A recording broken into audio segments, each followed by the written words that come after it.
প্রয়াত ওস্তাদ জাকির হোসেনের স্মরণে অনুষ্ঠান আয়োজিত হলো Barrackpore reading and text book লাইব্রেরিতে। নিশিদিন হসপিটাল, অর্থ সব নয়, পরিষেবাই আসল কথা। ঠিকানা রবীন্দ্রপল্লী, কল্যাণী হাইরোড, ওয়ার্ল্ডস মোড়ের নিকটে। যোগাযোগ 8617881276। প্রয়াত ওস্তাদ জাকির হোসেনের স্মরণে Barrackpore reading and text book লাইব্রেরিতে আয়োজিত হলো সাংস্কৃতিক অনুষ্ঠান। এদিনের অনুষ্ঠানে উপস্থিত ছিলেন তবলা বাদক তথা ওস্তাদ জাকির হোসেনের ছাত্র শান্তনু ভট্টাচার্য। সংবাদ মাধ্যমের মুখোমুখি হয়ে তবলা বাদক তথা জাকির হোসেনের ছাত্র শান্তনু ভট্টাচার্য জানান, কর্মসূচি হচ্ছে যেটা হচ্ছে আমাদের একটা দুঃখের ব্যাপার হচ্ছে যে আমাদের ভারতীয় শাস্ত্রীয় সঙ্গীতে ওস্তাদ জাকির হোসেন খান সাহেব, ওনার মৃত্যু হয়েছে 16ই ডিসেম্বর ক্যালিফোর্নিয়া, আমেরিকায়। তো যাই হোক, তার স্মৃতির উদ্দেশ্যে আজকে আমি একটা অনুষ্ঠান করছি। কারণ হচ্ছে কলকাতাতে এবং আমাদের ব্যারাকপুরেও প্রচুরবার ওস্তাদজি বাজিয়ে গেছেন। শ্রীরামপুর, উত্তরপাড়া, ওদিকে রানাঘাট বা কল্যাণী, বিভিন্ন জায়গায়, শিলিগুড়ি, মানে পশ্চিমবঙ্গে হেন জায়গা নেই উনি বাজিয়েছেন এবং আমাদের হৃদয় জয় করে নিয়েছেন। আমরা ছোটবেলা থেকে ওনার বাজনা শুনে শুনে শুনে শুনে অভ্যস্ত।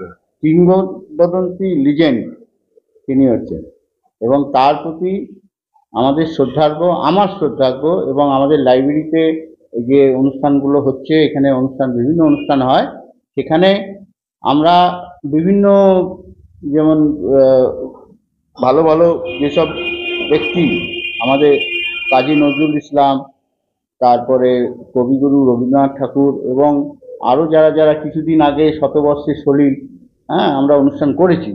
কিন্তু এই সেদিনকে যে 16 তারিখে ডিসেম্বর 2024 সালে যে ঘটনাটা আকস্মিকভাবে আমরা পেয়েছি যে ওনার মৃত্যু, সেটা দেখে আমার খুব শক হয়েছে। আমি অ্যাজ এ তবলা আর্টিস্ট, আমার মনে হচ্ছে যে ওনাকে নিয়ে একটা কিছু করা উচিত। তাই আমরা আপনাদের ডেকেছি যাতে অনুষ্ঠানটা হয়। এবং কলকাতাতে এখনো পর্যন্ত কেউ সেরমভাবে, বড় আর্টিস্টরা সেরমভাবে কিছু করেননি। তো যাই হোক, সেটা তাদের ব্যাপার। কিন্তু আমার মনে হচ্ছে যে ওনাকে নিয়ে কিছু একটা করা উচিত। ওনাকে না নিলে আর কাকে নেওয়া হয়? তবলার জগতে 500 বছর, 1000 বছর উনি যা কাজ করে দিয়ে গেছেন, ওই তাই দিয়েই আমাদের চলতে হবে। এবং ওনার যা কাজকর্ম আছে, 4টা গ্র্যামি অ্যাওয়ার্ড পেয়েছেন, পদ্ম বিভূষণ পেয়েছেন ভারত সরকার থেকে। কিন্তু আমাদের একটাই আক্ষেপ, আমার আক্ষেপ, যেটা হচ্ছে উনি ভারতরত্ন ওনাকে দেয়া হলো না। যাই হোক, একটা বিরাট আক্ষেপ যে ভারতরত্ন ওনার পাওয়া, মানে উনি ডিজার্ভ করেন। এবং ভারতবর্ষে ছাড়া ভারতবর্ষের বাইরে বিভিন্ন জায়গায় উনি তবলা নিয়ে যেভাবে এই একটা সাবজেক্টকে এত উচ্চতায় নিয়ে গেছে, এইরকম কেউ নিয়ে যায়নি আজ পর্যন্ত। এত এত তবলা বাদক এসছে। পণ্ডিত আনুখেলাল মিশ্রজির পরেই হচ্ছে উনি, যিনি তবলাকে সেই উচ্চতায়, সেই ডিভোশন, সেই জায়গাটাতে উনি নিয়ে গেছেন। আমরা তার কাছে শ্রদ্ধার্ঘ্য দিচ্ছি এবং তার কাছে কৃতজ্ঞ। এবং 2020 সালে যখন একটা বিরাট প্যান্ডামিক হয়েছিল, উনি কিন্তু অনলাইনে তবলা শিখিয়েছিলেন ফ্রি অফ কস্ট। সেখানে আমিও পার্টিসিপেশন করেছিলাম এবং আমি তার কাছে কৃতজ্ঞ।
নিশিদিন ডায়াগনস্টিক সেন্টার, এ কমপ্লিট ডায়াগনস্টিক সলিউশন। আমাদের ঠিকানা 144/1 সেন্ট্রাল রোড, আনন্দপুরি, ব্যারাকপুর, কলকাতা 122। আমাদের যোগাযোগ 9875338719।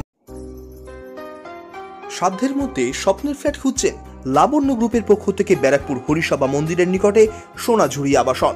থাকছে lift, top floor, set, 0% GST. এছাড়াও থাকছে ব্যাংক লোনের সুব্যবস্থা। ফ্ল্যাট বুকিং চলছে। আমাদের যোগাযোগ 7278200456।